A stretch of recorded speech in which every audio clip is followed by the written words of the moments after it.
So it's been a few days since Trump won the election, and the media shitstorm that we have seen hasn't begun to calm down at all. Hillary supporters are still as salty as that time the Young Turks had to acknowledge the Armenian genocide. We're seeing an even more hypersensitive reaction from these people, and we're seeing even more fear-mongering from these people.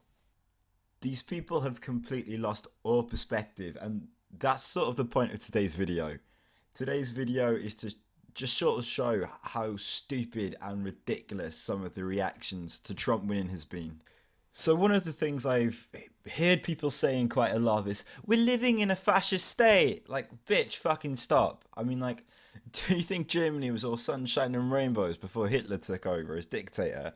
I mean, of course not, because that's fucking retarded. So you've got to really remember, like, the political environment that allowed the fascist state to actually be formed in Germany for the Nazis. You know, the Kaiser had fled after World War One, and it had been replaced by a political system that the German people weren't used to, and that wasn't stable at all. You had dozens of political parties in the Reichstag. You had political assassinations left, right and centre, and nothing was really getting done because of this. You also had a massive economic crisis. You know, people were going to shops with wheelbarrows full of money, and it meant fuck all. People were burning money just for fuel because it was better spent that way than actually using it as currency. And you compare this to America now, you've got a two-party system, the world's biggest economy, a political system that did work just for the elite and not for the people. So comparing the political situation of America to a fascist state is just fucking insane. The other thing that's sort of become quite a common thing to do is compare Trump to Hitler. And I know, yes, sometimes this is sort of being done in jest, but I generally think that some people are serious with this. So what I've gone and done is I found a few Hitler quotes from online, from a few history books I've gotten from my old history notes, and just sort of going to compare them to Trump's positions. So here's the first quote then. The great strength of the totalitarian state is that it forces those who fear it to imitate it.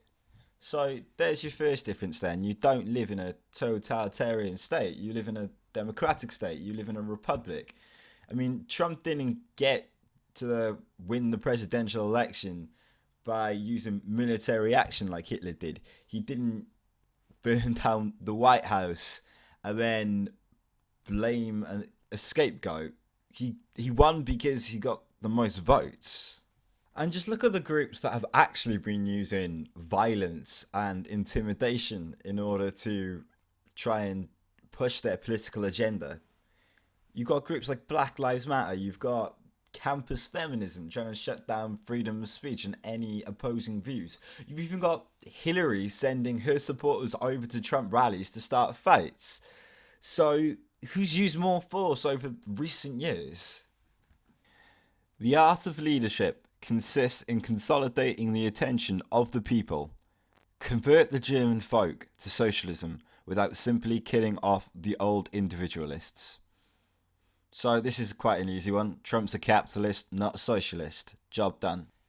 To conquer a nation, first disarm its citizens.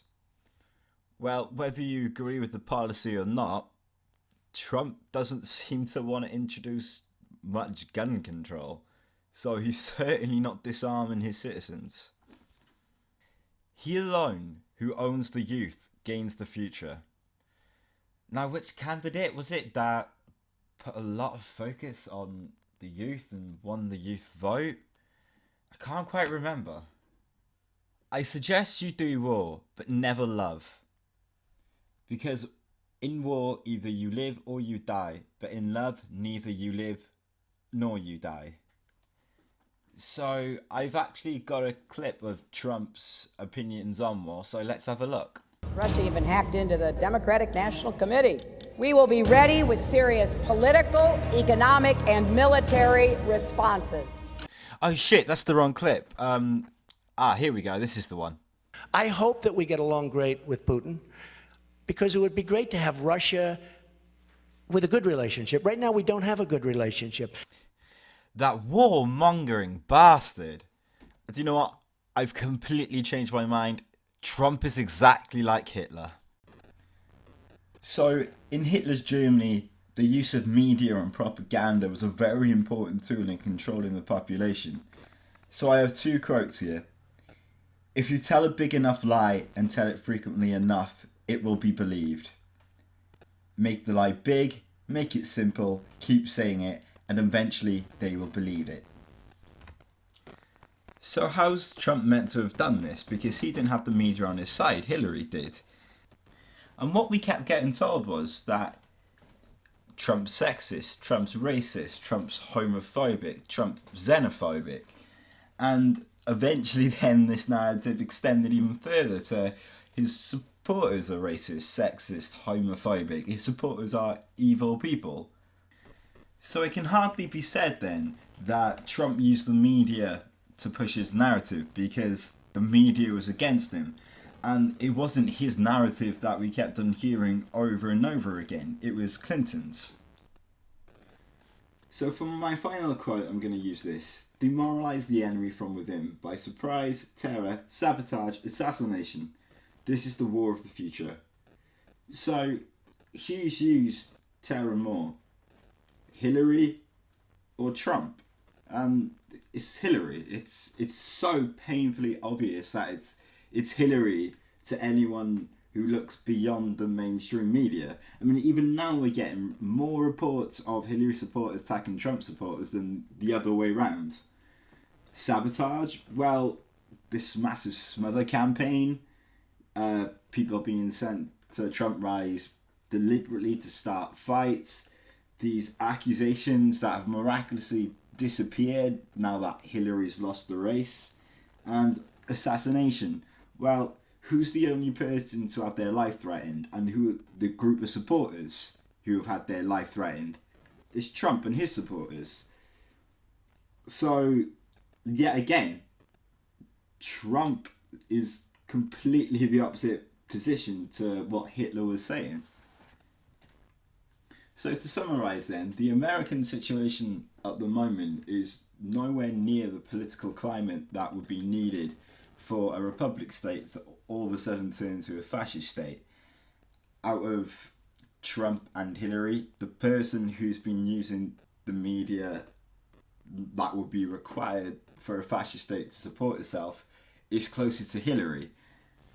Out of Hillary and Trump, the person who's more aggressive in their military action and more aggressive in their relationship with other countries around them, like Hitler was, is Hillary.